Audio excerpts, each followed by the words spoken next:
How to set alarm on Android phone. Hello everyone, this is Max. Welcome back to another tutorial video. So let's start without wasting any time. Also make sure to watch this video till the end. So first of all, open up clock on your device. Open up your app drawer. Now find clock.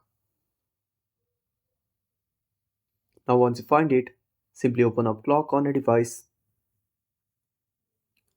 Now tap on the alarm icon at the bottom menu and tap on the plus icon. Now select your alarm time. Now once you're done, tap on the alarm name. Now once you're done, tap on the alarm name and type the name of the alarm. You can also change the ringtone. Tap on the ringtone and select your ringtone. Now once you're all done, tap on done at the top right corner. And that's it. Thanks for watching. Make sure to subscribe our channel and hit the bell icon. See you in the next video.